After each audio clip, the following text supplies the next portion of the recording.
그러면은 다음 주는 수업하고 다다음 주에 쉬는 거고. 아, 아, 아.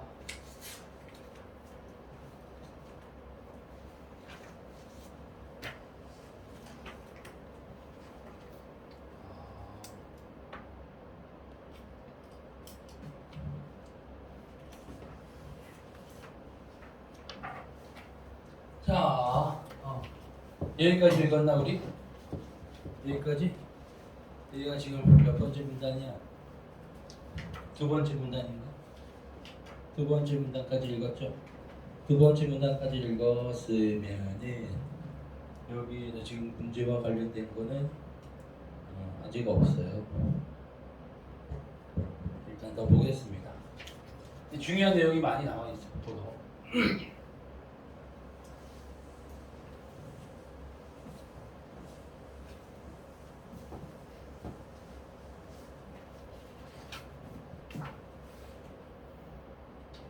이거 눌렀나? 자, 다음으로 윤리에 대해서 얘기하네. 이번엔 윤리.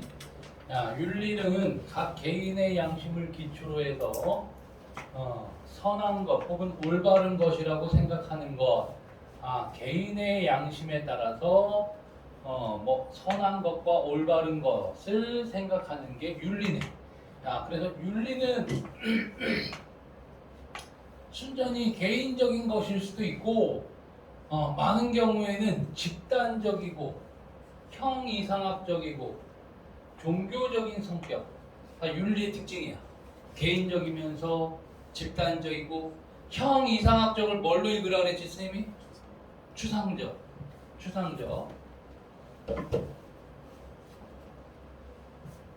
빨간색으로 써야겠다. 보라색으로 써.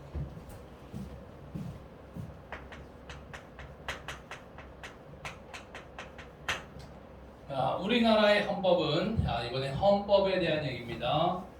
신봉하는 윤리에 대한 확신과 그에 따른 윤리의 확신에 대한 삶의 영위가 무슨 뜻이야?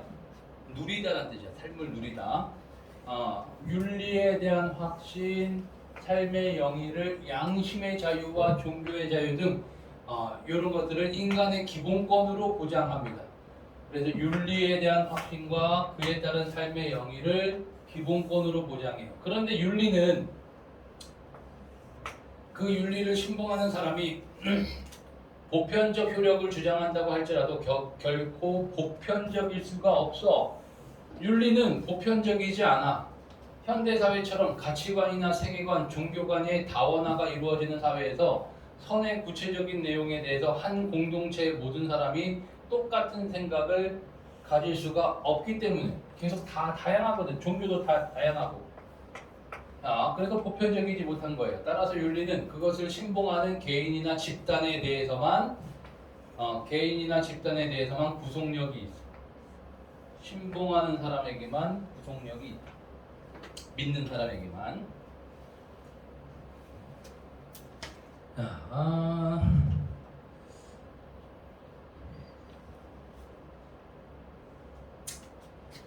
다섯 번째 문단까지 읽어버릴게요. 다섯 번째 문단. 같은 얘기니까. 이런 점에서, 뭐 이렇게 길어? 아니구나. 여기까지. 현대사회에서 윤리를 법제화할 때, 법제화라는 게, 법으로 만든다는 거야. 윤리를 법제화할 때는 법이 가진 언어 형식에 유의해야 돼.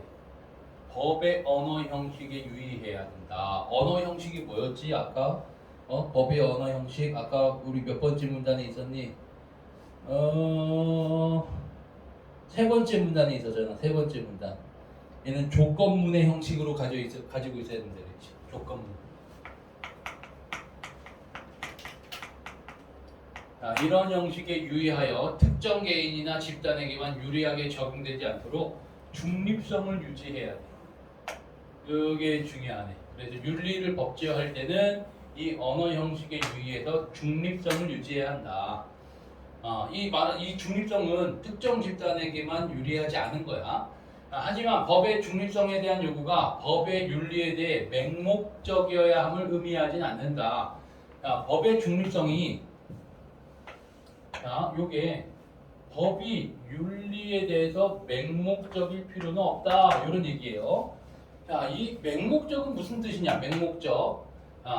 국가가 특정 개인이나 집단의 고유한 윤리의식을 고려하지 않고 법규범을 엄격하게 집행하는 것. 법규범을 엄격하게 집행하는 게 맹목적인 거야. 그죠? 이 맹목적인 거는 윤리의식을 고려하지 않는 거야. 특정 집단의 종교나 이런 것들 고려하지 않고 법규범을 엄격하게 집행한다. 라는 건 뭔 소리일까? 그냥 일괄적으로 적용하는 거야. 모든 사람한테. 이게 맹목적이야. 맹목적. 알겠죠? 그래서 다시 법의 중립성에 대한 요구. 법이 중립적이어야 한다는 얘기가 맹목적이어야 한다는 뜻은 아니야.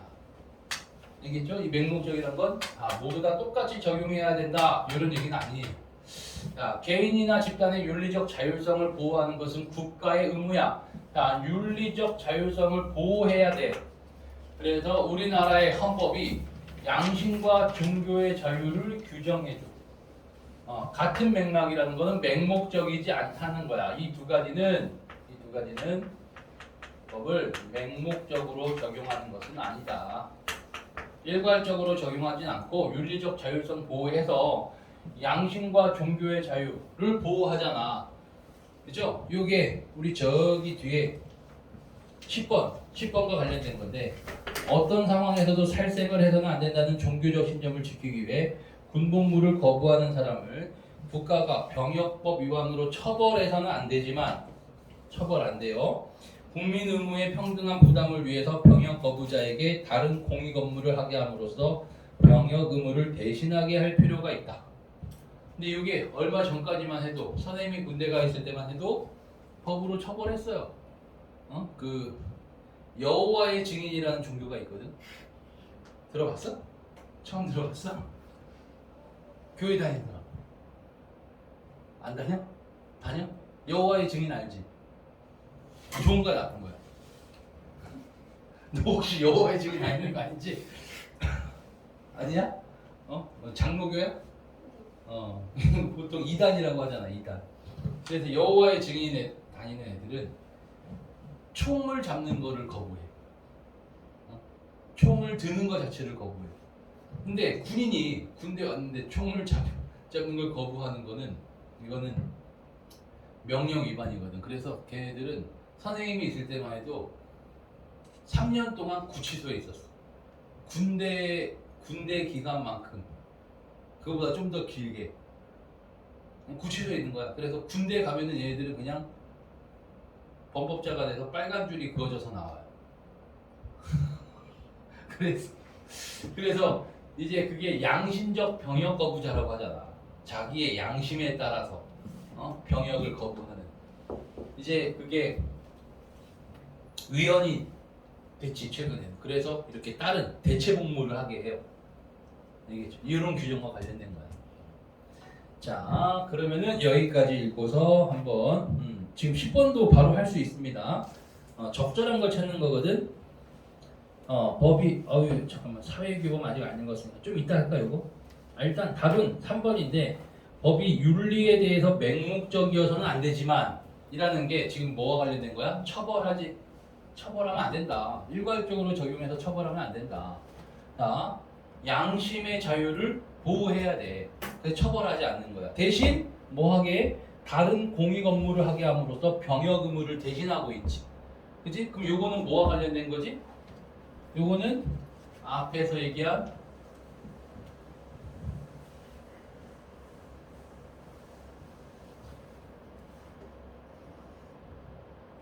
여기가 앞이 맞나? 여기 앞이 맞지? 어디 갔어?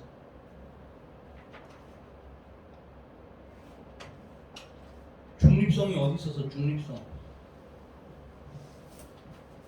이 다음 문단에 있었구나. 여기. 어떤 특정한 집단이나 개인에게만 유리하게 적용되면 안 돼. 이 양심적 병역 거부자, 나는 양심에 따라서 군대 안 갈 거예요 라고 얘기하면 그래 가지마 이러면은 중립성을 어기는 거잖아. 특정한 집단한테 유리한 거잖아, 그지? 그래서 대체 복무를 시키는 거. 이게 중립성과 관련된 거니까 적절한 게 3번이 되는 겁니다. 3번. 자, 그리고 7번에서 이제 나머지 1, 2, 3번을 다 판단할 수 있어요. 1번, 3번은 세 번째 문단에 나와 있는 내용이고 2번 선지는 네 번째 문단과 관련된 건데 세 번째 문단은 아까 여기를 보면 판단할 수 있습니다. 한번 볼까요? 1번부터 도덕은 법과 달리 공동체가 지니는 기본 가치의 실현이라는 임무를 지닌다. 공동체가 지니는 기본 가치 어디 갔어요? 여기 다시 보니까 안 보이네. 공동체 어디 있지? 공동체 여기 없나?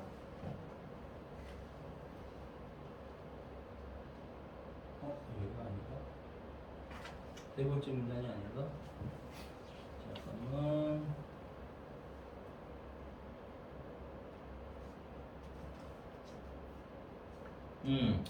두 번째 문단에 도덕이란 어쩌고 저쩌고 여기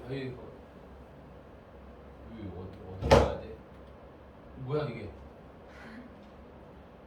어디가 두 번째? 여기가 세 번째 문단이구나. 정신이 없네. 여기 도덕에 담겨 있는 공동체적 기본 가치를 실현하는 것이 법의 임무야. 이거는 둘 다 지키는 거지. 공동체의 가치를 지키는 거. 그래서 1번은 X입니다. 법과 달리가 아니고요.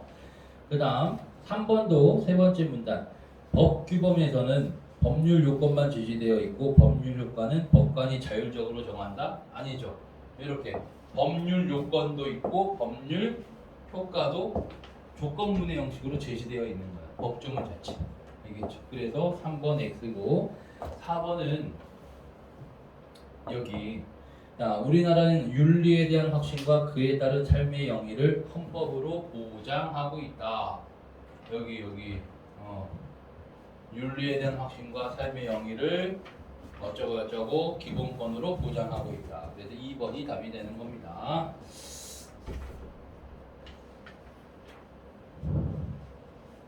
근데 6번 문제도 우리 두 번째 문단, 첫 번째 문단까지 읽고서도 할 수 있어요. 6번 문제. 6번 문제 보면은 이게 뭐야 이게 왜 이게 옛날 건 어디야? 왜 이게 갑자기 들어가 있어? 자 여기 이렇게 끊어놓고 갑니다. 자 그래서 도덕 개념이 법제화된 사례를 지을 수 있다. 도덕 개념이 어떻게 법제화됐는지 그 사례 없고요. 도덕 개념의 분화 과정은 있다라고 할 수 있을 것 같아. 분화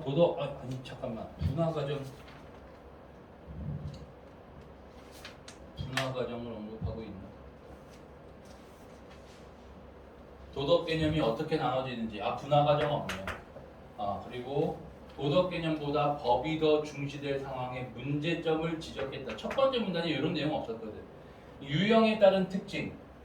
도덕 개념의 유형이 뭐 나오는 거지? 앞에서 얘기한 도덕, 윤리, 사회 규범. 그러니까 첫 번째 문단의 끝에 도덕 개념에 포함되는 도덕, 윤리, 사회 규범.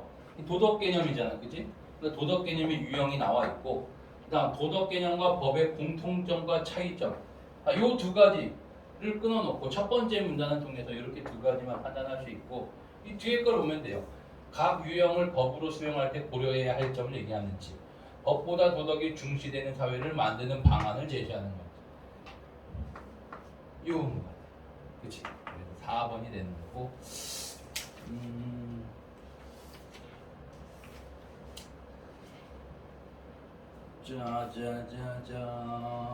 우리 8번은 디귿까지 다 읽고 합시다. 디귿까지 읽고 8번, 10번 해볼게요. 자, 사회규범에 대한 얘기입니다. 이번에 사회규범.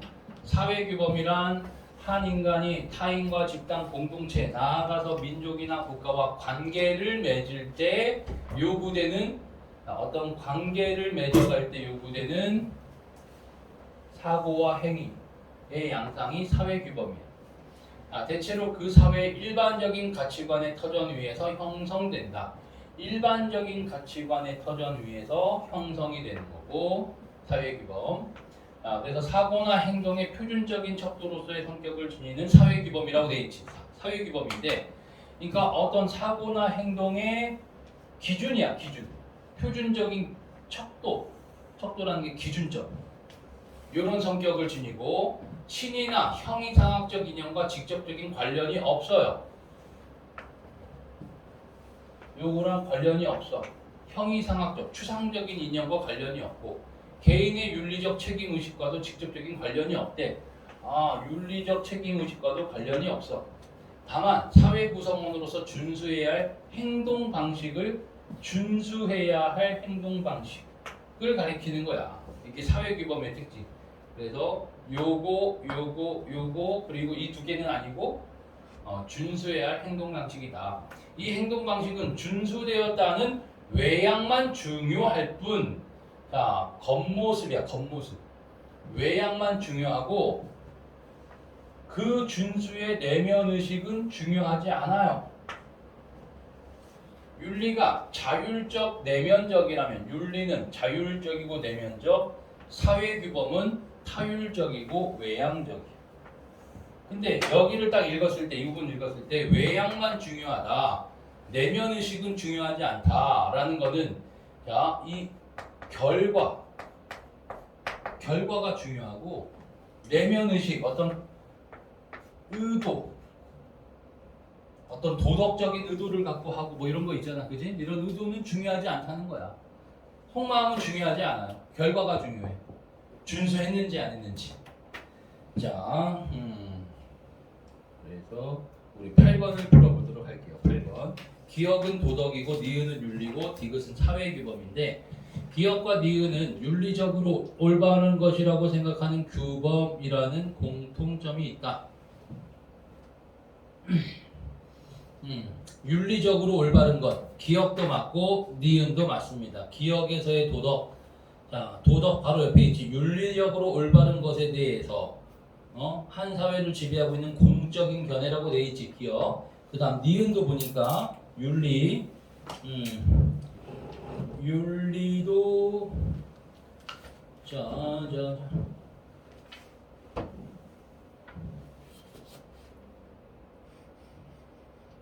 윤리, 개인의 양심을 기초로 해서 선한 것, 올바른 것, 요런 것들을 이른다. 그래서 요것도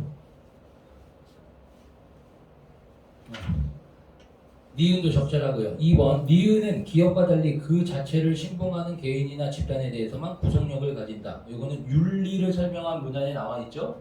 적절한 설명이 되겠고, 니은은 윤리는 사회규범과 달리 개인의 자율적 통제보다는 집단 구성원 간의 자율적 상호 통제가 중시된다라고 되어 있는데, 이것도 좀 까다로울 수 있는데, 뭐가 더 중시된다라는 내용은 나와 있지 않아요. 그러니까 개인의 자율적 통제, 윤리 부분 보니까 윤리 부분 개인적인 것일 수도 있지만 집단적이고 형이상학적이고 종교적 성격도 띠고 있다라고 돼 있잖아, 그렇지? 그러니까 집단적인 것도 중요해, 개인적인 것도 중요하고, 개인적인 윤리도 중요하고 집단적인 윤리도 중요하다는 거야. 그러니까 뭐가 더 중요하다라는 내용은 아예 언급이 안 돼 있어요. 그리고 마지막 부분은 A 부분에서 마지막 부분을 보면은 A에서 마지막 부분에 밑에서 네 번째 줄 잠깐 볼까? 개인 간의 자율적인 상호 통제나 특정 집단의 내부에 형성되어 있는 통제 메커니즘을 통해서 해결하는 것이 더 효과적이다. 그러니까 개인 간의 통제 혹은 집단 내부에 형성되어 있는 메커니즘을 통해 해결. 지금 둘 다 중요하다는 거잖아, 그지? 그래서 3번이 X가 되겠고요. 4번 보니까 4번 디귿은 추상적 성격의 기억, 니은과 달리라고 되어 있는데 이런 것들 여기서 기억은 어디 추상적 성격 이 여기 있었는데 어디 있었지? 아까 어디 있었지?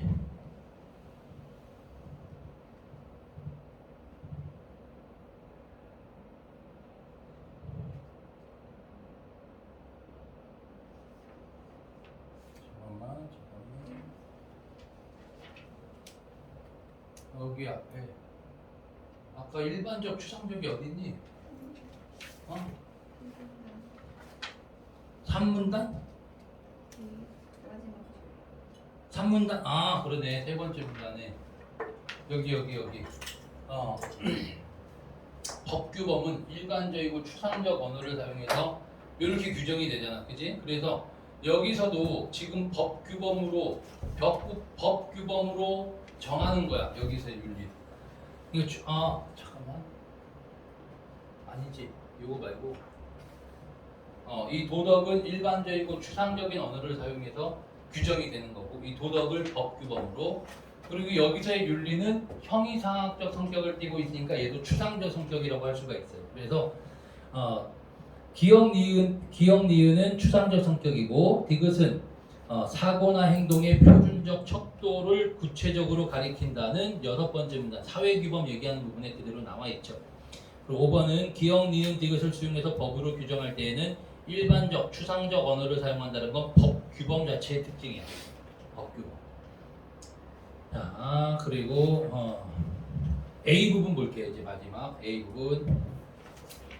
법규범과 사회규범은 많은 점에서 구조적으로 일치한다. 공통점 얘기 안 해. 법규범과 사회규범. 규범 준수의 내면 의식보다는 외향성을 중요시해. 외향성을 중시한다는 점. 이게 첫 번째 공통점. 그 다음 규범의 적용 대상에게 보편적인 구속력을 갖는다라는 게 두 번째 공통점. 법규범을 위반 시 제재가 수반된다. 위반했을 때 제재가 동반된다는 점이 세 번째 공통점. 공통점 이야기는 그지? 그러나 법규범은 자 이번엔 법규범에 대한 얘기네요. 공식적인 법 언어에 의해 분명하게 표현되어 있어요. 근데 사회규범은 불분명한 경우가 많아. 차이점이지. 자, 또 법규범의 효력 영역, 효력을 갖는 영역이 법 공동체 전체야. 그러니까 여기는 이제 언어적으로 표현한 걸 얘기하는 거고 표현.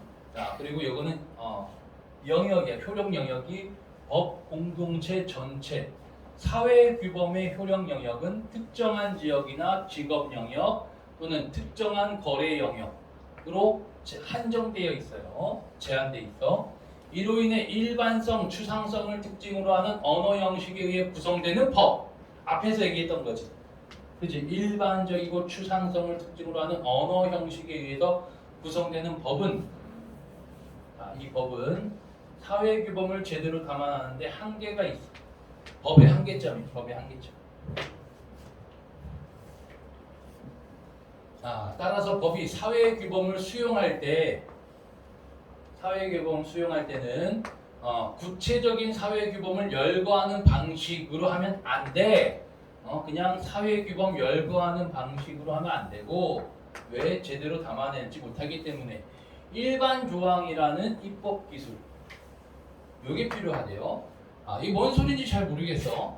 그리고 법관 판사죠. 이러한 입법 기술에 의한 법 규범이 구체적으로 어떤 사회 규범을 수용할 것인지에 따라 것인지에 대해 정해진 법률로 하는 게 아니라 그가 스스로 판단하도록 입법 권한을 사실상 위임받게 된다. 그러니까 스스로 판단하는 거야. 법관.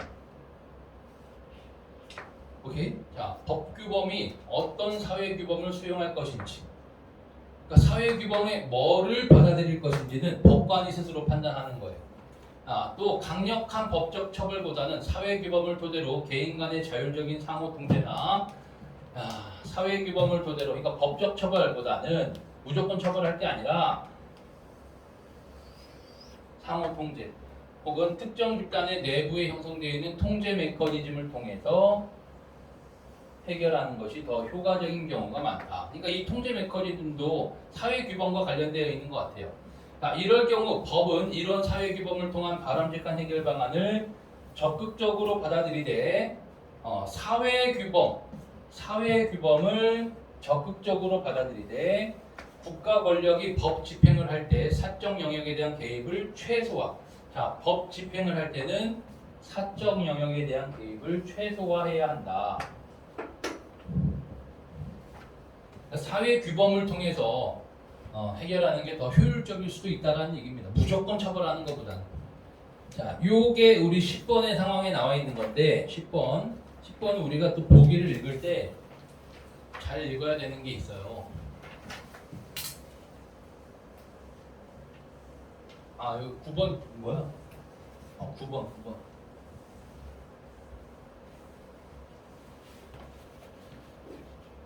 자, 보기의 상황을 보니까 우리나라 땡땡 해수욕장은 길 하나를 두고 민가와 연결되어 있어 많은 관광객이 수영복을 입은 채 민가 쪽의 식당이나 식품가게를 방문합니다. 민가 쪽 시민들은 수영복을 입은 관광객들이 사회 규범인 미풍양속, 을 해친다. 사회 규범에 어긋난다라고 한 거지. 그래서 민가 쪽 출입을 막아달라는 소송을 제기했어요. 이에 담당 법관은 시내도로가 아니라 해수욕장 근처에서 수영복을 입는 것은 민법 제103조 법규범을 얘기하는 거죠. 법조항에 선량한 풍속의 범위를 넘지 않는다라고 하면서 소송을 기각했어요. 그 다음 대한민국 형법에서는 특정 나이대의 청소년을 촉법 소년이라고 해서 범죄를 저질러도 형사상 처벌하지 않는다. 제일 무서운 애들이. 그치? 요즘 뉴스 보면은 정말 무서워. 그 맨날 차를 훔쳐갖고 가는 애가 있구만. 너희도 봤니? 좀 통통한 남학생? 맨날 훔쳐. 차를 주차장 돌아다니다가 시동 걸리는 차 있으면 그거 타고 막 부산 가고 막 돌아다녀. 그럼 차 주인이 손해배상을 할 거 아니야. 엄마 부모님은 또 배째라고 돈 없다. 그런 애 걸리면 큰일 나는 거야. 촉법 소년의 법 너희들은 아니잖아, 그지? 너희들은 이제 착하게 살아야 돼. 다 걸려. 이게 그래도 고등학교 때까지만 해도 봐주는 게 있거든. 경찰들이 잘못해도 학생들은 강력한 그게 아니면. 근데 이제 너희들 성인 됐나? 성인의 날 다 지났나? 그지? 술 마시잖아. 술집 가지. 갈 수 있어 없어? 그거는 이제 근데 생일은 안 지났어. 생일 안 지났어? 생일 지나면 갈 수 있겠니? 근데 술은 아무 데나 먹을 수 있어? 연나이로 해서 먹을 수 있고 성인 되는 거 그거는 달라. 달라? 술은 그냥 먹을 수 있어? 생일 안 지나도? 잘 모르겠어? 술은 연나이로 다른 거 하면 안 나. 알겠어요. 그럼 뭐야? 술 마시는 게 더 빨리 마실 수 있다는 거네? 만 나이보다? 이게 헷갈려. 연 나이랑 만 나이를 섞었으니까. 법이랑 약간 다른. 지난번에 12시 딱 되는 1월 1일날 20살 된 애들 술 마시는 거 있잖아. 그래? 그때부터 술집 출입이 가능해? 그러던데. 너는 알았어. 뭐라고 하는 거 아니야. 알았어. 선생님 잘 몰라서 그래. 선생님은 마시려면 얼마든지 마실 수 있었거든. 선생님이 대학교 1학년 때부터 술을 처음 마셨어. 그전에는 술을 안 마셨어. 근데 친구들이 항상 술집 가거나 이러면은 선생님을 데리고 가서 먼저 좀 들어가 달라고. 선생님이 좀 이렇게 노안이라서 선생님이 들어가면은 아줌마가 아무 말 안 하거든. 그냥 군인인 줄 알아. 머리 짧고 막 이러니까. 그랬었어요. 자, 이럴 때 촉법소년의 범죄 사실이 인정되면 법관은 필요할 경우 감호위탁이나 수강명령 등의 처분을 내릴 수 있어. 처분을 내리네. 자, 감호위탁이란 보호자나 보호자 대리인에게 촉법소년을 감독하고 보호하도록 책임을 맡기는 것이고, 수강명령은 촉법소년에게 자유로운 생활을 허용하면서 이렇게 어디 가두진 않네, 그지? 일정 시간 보호관찰소나 전문기관에서 교육을 받도록 하는 제도. 이는 법원이 사적 영역에 대해서 국가의 개입 대신 국가의 개입을 최소화시키는 거예요. 사회 규범을 통해서 문제 상황을 해결하고자 하는. 이런 상황이네. 그지? 자, 그래서 1번부터 보니까 가의 경우 민법 제103조의 선량한 풍속이 원고가 주장한 미풍양속보다 추상적인 범위에 있겠군. 이게 요건 법이잖아. 법이 사회 규범보다 추상적이다. 이건 아까 우리 저기 뭐야 8번에 8번이었나? 8번에 4번이랑 비슷한 내용이 되는 거야. 알겠죠? 그래서 1번은 적절한 설명이 되는 거야. 얘는 법이고 쟤는 사회규범이다. 요거만 판단하면 돼.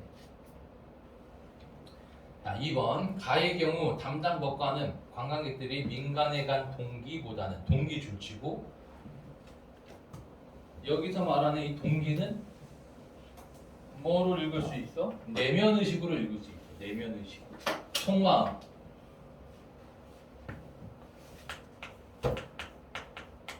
내면의식보다는 민가에 갔다는 사실, 바로 외양이야. 외양. 알겠지? 어떤 의도보다는 결과를 중요시한다는 거지. 알겠죠? 그래서 사실 자체만 보고 판단했겠군. 그래서 얘도 적절한 설명이 되겠죠. 그 다음에 3번 가의 경우 담당 법관이 장소에 따라서 선량한 풍속의 범위가 다르다고 한 것은 법의 효력 영역에 이건 아주 쉬워. 답은 쉬워요. 법관이 입법 권한을 가질 수 없다는 점을 고려한 것, 요거랑 관련이 없어. 그리고 이 장소에 따라서 선량한 풍속의 범위가 다르다는 것은 맞죠? 그지? 아까 보기에서 뭐라고 했냐면은 시내 도로가 아니라 해수욕장 근처에서 수영복 입는 것은 선량한 풍속을 어기지 않는다. 그러면은 시내 도로는 선량한 풍속을 어긴다라는 거잖아. 그지? 이렇게 장소에 따라서 범위가 다르다라고 한 건 맞아. 근데 입법 권한을 가질 수 없다. 입법 권한이란 거는 잠깐만. 우리 아까 A 부분에서 입법 권한을 사실상 위임받게 된다라고 돼 있지. 권한을 위임받게 되는 거야. 그래서 가질 수 없다 해서 지울 수가 있어. 여기서 지우면 되고, 그 다음 4번 보니까 나의 경우 감호 위탁과 수강 명령은 법 집행을 할 때 사적 영역에 대한 국가 권력의 개입을 최소화하는 거 맞죠? 아까 보기에서 최소화하는 거.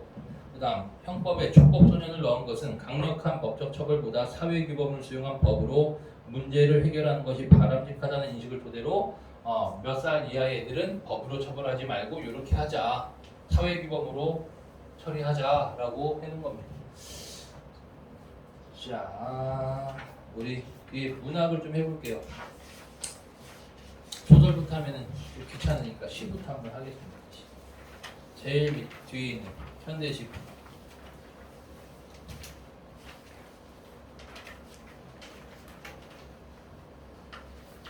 좀 읽기 어려웠니? 이용하기 시가 좀 어려웠니? 두 번째 거는 좀 괜찮았니? 이거는 뭐 계속 비슷한 구조가 반복되잖아, 그지? 형사 구조가 반복되지.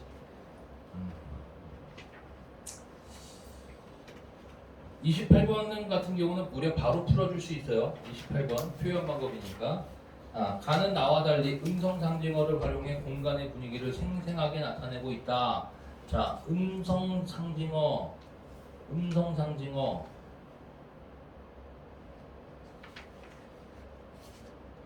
가에 있어요, 없어요?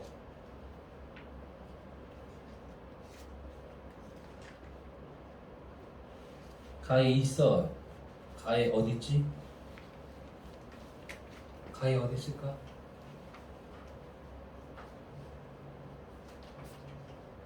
가에서 찾아보세요.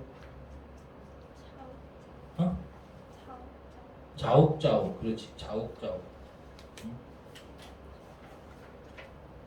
보이나? 근데 나에도 있죠. 나에서 쿵쿵 혹은 후두두 음성 상징어지. 둘 다 있으니까 1번은 X. 2번 나는 가와 달리 명사로 시상을 마무리. 자, 요걸 이게 두 가지로 나오는데 이걸 시행을 명사로 마무리할 때가 있고 시상을 명사로 마무리한다라고 나올 때가 있는데 이 시행은 그냥 한 줄 한 줄 끝에 그냥 명사로 끝나는 게 있는지 보는 거고 시상을 명사로 마무리한다는 건 시의 제일 마지막 시의 제일 끝부분만 보면 돼. 그래서 어디니? 그렇지. 왜 이렇게 길어? 여기. 야, 우라지오 명사야 명사. 시상을 명사로 마무리하고 있어요. 오케이? 그리고 나도 나에서는 남기며 명사가 아니지. 그죠? 그래서 나는 가와 달리가 거꾸로 돼 있지. 가는 나와 달리 명사로 시상을 마무리하면 여운을 느끼게 한다. 알겠죠? 거꾸로 돼 있고. 자, 그다음 3번. 가와 나는 모두 계절감이 드러나는 시어. 차장님 가에 있나요? 가에 있어 없어? 눈포래 있네. 눈포래. 눈 있잖아. 눈포래가 뭔지 모르지만 눈 있잖아. 눈보라야 눈보라. 그리고 다른 것도 있나? 다른 거는 딱히 계절감을 알 수 있는 거? 얼음이 있네. 얼음. 나에서는 있나요? 초가을. 초가을도 있고 여름날도 있고 추수 끝난 빈들판 추수라는 단어도 있고 그치? 여러 개가 있네. 그래서 3번이 답이 되는 거고요. 3번에서 찾고 이제 29번의 보기를 보겠습니다. 이향을 한 사람에게 고향은 편안한 안식처이자 성장의 토대가 되었던 곳으로 귀향하고 싶지만 야, 그럼 이향의 뜻이 뭐야? 이향 뜻이 뭘까? 고향을 떠나다. 그치? 고향을 떠난 사람들은 고향은 이런 곳이고 귀향, 고향으로 되돌아가고 싶지만 그럴 수 없는 처지에 놓이게 되면 절망감이 더 커진다. 가와나 모두 고향을 떠난 화자의 정서가 형상화되어 있어요. 가의 화자는 일제강점기 이국 땅을 떠돌면서 냉혹한 현실에 맞설며 살아가지만 그럴수록 고향이 더 그립고 고향에 갈 수 없는 처지에 절망하는 이런 상황이에요. 나의 화자는 산업화 도시화 1970년대인 것 같아. 고향을 떠났고 과거의 모습을 상실한 고향으로 인해 절망하고 있는 이런 작품이라고 합니다. 그 중에서 우리 이용학이라는 작가는 좀 알고 있으면 좋아요. 비연계로 많이 나오는 작가거든. 이용학은 주제가 딱 하나야. 모든 시가 일제강점기 유랑민의 항이야. 고향을 떠나서 우리나라를 떠나서 여기저기 떠도는 유랑민의 한스러움. 알겠지? 그래서 배경이 어디로 떠난 걸로 많이 나오지? 러시아로 떠돌고 있는 우리 민족의 한스러움을 얘기한 거고, 자, 요런 유랑민의 한을 요거와 관련된 작가가 또 누가 있냐면은 김소월이 있고, 대표적인 작가죠. 김소월이 있고 백석이 있고. 백석은 엄청 중요한 작가긴 한데 올해 수능에는 안 나올 것 같아요. 왜냐면은 이 백석이라는 작가는 선생님이 수능 볼 때도 안 나왔어요. 그러다가 어느 순간부터 엄청 수능에 나왔어. 많이 다뤄지는 중요한 작가거든. 왜냐면 월북 시인이야. 북한으로 넘어갔어. 그래서 옛날에는 안 나오다가 좀 약간 민주 정권이 돼서 다시 나오다가 올해는 좀 안 나올 것 같은 가능성이 있는데 어쨌건 자 김소월 씨는 두 개야. 이별의 한. 이별의 한을 나타내는 시도 있지만 유랑민의 한을 나타내는 시도 있다. 그래서 우리가 진달래꽃 같은 경우는 요거잖아. 대부분 요걸로 너희들이 알고 있는데 요런 작품도 되게 많아요. 유랑민의 한. 뭐 김소월의 삭주구성이라든지 아니면은 뭐 왕실리라든지 이런 것들이 다 유랑민의 한. 실제 김소월이 여기저기 떠도는 삶을 살았고 백석의 시는 주제가 둘 중에 하나인데 공동체적 삶을 지향하는. 그러니까 이런 작가들은 비연계로 많이 나오거든.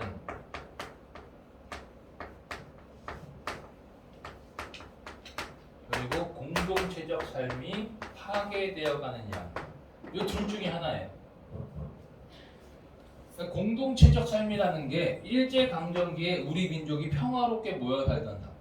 이런 걸 나타내는 게 뭐냐면은 너희들 여운왕골 쪽 아는 거 혹시 있나 한번 보세요. 여운왕골 쪽 혹은 국수 혹은 모닥불 아는 거 있어? 들어본 거 있어요? 세 개 중에? 다 처음 들어봐. 처음 아는 거 들어본 거 있어? 아 정말 공부를 안 하긴 했구나. 이 넷인데 하나는 다르거든. 중학교, 고등학교 통틀어서 한 번은 접해볼 만한 건데 뭘 들어봤어 이 중에? 여운왕골 쪽이라 모닥불? 공동체적 삶이야 다 이게. 근데 이게 일제강점기로 인해서 파괴되어가는 양상. 여기는 들어본 거 있겠네. 여승 들어봤어요? 여승? 혹은 수락 거미 내려온 거 거미. 혹은 뭐 있을까? 파원 이런 시도 있고. 아무튼 요게 훨씬 더 많아요. 그러니까 이런 공동체적 삶이 파괴되어 가면서 가족 공동체가 붕괴되는 거야. 얘도 마찬가지. 얘도 마찬가지. 알겠지? 그래서 여기저기 떠도는 모습. 그러니까 이런 거를 구체화시킨 게 이용학이다라고 생각하면 됩니다.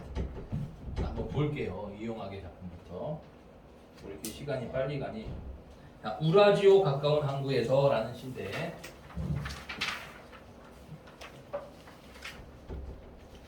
삽살개 짖는 소리 눈보라에 얼어붙는 섣달 금음. 자, 섣달 금음 겨울이 한겨울. 이것도 우리가 계절감을 알 수가 있습니다. 아주 구체적인 달이거든요. 구체적인 섣달이 뭐냐면은 음력 11월이야. 음력 11월. 섣달 음력 11월 15일 밤이 이 섣달 금은 밤이 얄궂은 손을 하도 곱게 흔들길래 의인법이네. 얘가 손을 흔들었어. 의인법. 술을 마시어 불타는 소원이 부드러웠다. 불타는 소원 어떤 소원? 귀향에 대한 소원. 아까 우리 보기 읽었으니까 판단할 수 있죠. 그렇지? 이렇게 추운 밤이 얄궂은 손을 곱게 흔들길래 그럼 이 손을 흔든다라는 게 고향 사람이 이렇게 손짓하는 것처럼 느껴졌나 봐. 그래서 술 마시고 항구, 부두가 항구야. 이 부두가 어디야? 우라지오 라는 공간입니다. 걸어온 길가에 찔레꽃 한 송이 없었대도 라는 거는 이 걸어온 길가는 지나온 삶의 여정이야. 삶의 과정. 찔레꽃 한 송이 자체는 좋은 것 같은데 이게 없었대. 그치? 어떤 희망이 없거나 기쁜 일이 없거나 이런 상황이에요. 이 부분이 좀 어려워. 나의 아롱범이 어휘에 보니까 지금 표범이라고 나왔잖아. 그치? 나의 아롱범은 자욱자욱 한 발자국 한 발자국 바로 걸어온 길가의 모습을 얘기하는 거야. 한 발자국 한 발자국 뉘우칠 줄 모른다 라는 거는 후회하지 않는다 혹은 반성하지 않는다. 그러니까 나는 내가 잘못한 게 없어. 오케이? 그래서 여기서 나의 아롱범 이 아롱범이 뉘우칠 줄 모른다라고 하고 있잖아. 그지? 그러니까 이게 표범 자체는 표범인데 요거 자체가 그냥 화자를 비유하는 거야. 화자 혹은 화자의 정신세계 내면세계.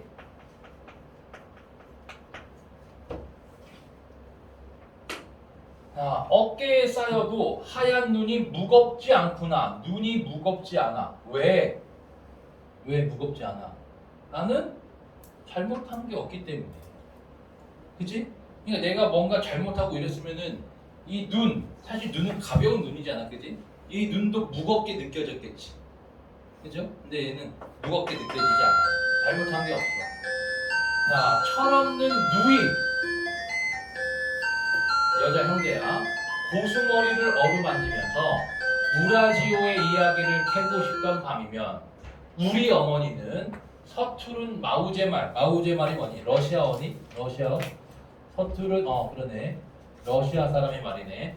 서투른 마우제말도 들려주셨지 라는 거는 이 철없는 누이가 엄마한테 우라지오 얘기 좀 해주세요. 우라지오 얘기 좀 해주세요. 그러면 어머니가 서투른 러시아어도 들려주셨어. 그러니까 이거는 과거의 상황이에요. 과거의 상황. 조름조름 귀 밝히는 누이가 잠들 때까지, 등불이 깜빡 저절로 눈 감을 때까지 들려주셨지. 도치가 돼 있어요. 도치. 다시 내게로 헤어드는 어머니의 입김이 무지개처럼 어딜다라는 거는 지금 현재, 이건 현재 상황이에요. 어머니의 입김이 느껴지는 거야. 어머니의 입김이 무지개처럼 어질다니까 긍정적이네, 그지? 포근한 어머니의 모습이야.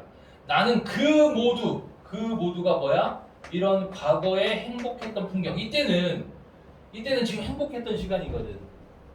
알겠죠? 자, 이거를 살뜰히 담았으니 어린 기억의 새야. 자, 지금 어린 시절의 기억을 새라고 형상화시킨 거예요. 어린 기억의 새야. 귀성스럽다. 몰라도 됩니다. 거스르지 말고 마음의 은줄에 작은 날개를 털라. 명령형으로 돼 있네.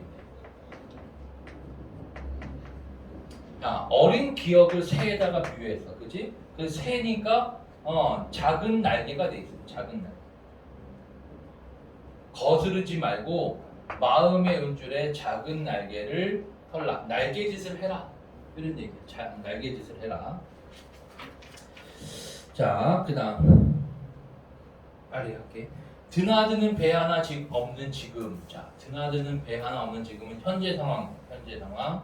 앞에 여기는 지금 과거에 대한 긍정적인 정서가 되는 거고, 이거는 현재 우라지오의 상황이야. 드나드는 배 하나 없어.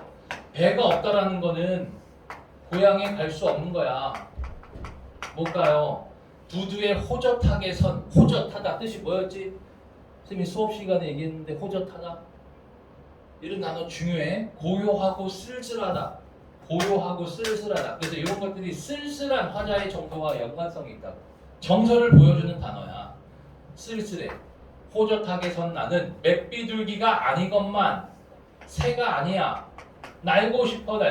나는 새가 아니야. 새가 아니란 건 고향에 갈 수 없어. 배도 없고 나는 새도 아니야. 근데 고향에 가고 싶어. 화자의 소망이고, 머리에 어슴풀에 그리워진 그곳 어디? 고향. 고향의 기억이 희미하게 남아있는 거예요. 오케이? 어린 시절의 기억이 날갯짓 하면서 날아가잖아. 보세요. 우라지오의 바다는 얼음이 두텁다. 그럼 이 얼음이 얼어있는 바다. 그러니까 바다가 뜰 수 없어. 배가 뜰 수 없는 거지. 그러니까 얘는 장애물이 되는 거야. 장애물의 이미지라고 판단할 수 있어. 등대와 나와 서로 속삭일 수 없는 생각에 잠기고, 이것도 역시 의인화돼 있네. 서로 속삭일 수 없는 생각, 단절감이에요. 단절감.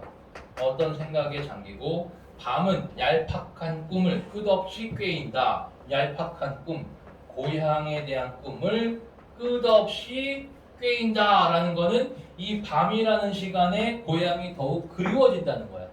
그리움. 밤이 되면 약간 좀 이렇게 사람이 낭만적이 되잖아, 그지? 가도 오도 못할. 자, 보통 오도 가도 못할 이렇게 얘기하잖아, 그지? 가지도 오지도 못할 우라지오. 뭘 더 강조하고 있어? 가지 못하는 상황을 강조하는 거야. 가지도 못하고 오지도 못하는 이런 우라지오. 욕이 아니에요. 우라질이 아닙니다. 우라지오. 쉬었다 할게요.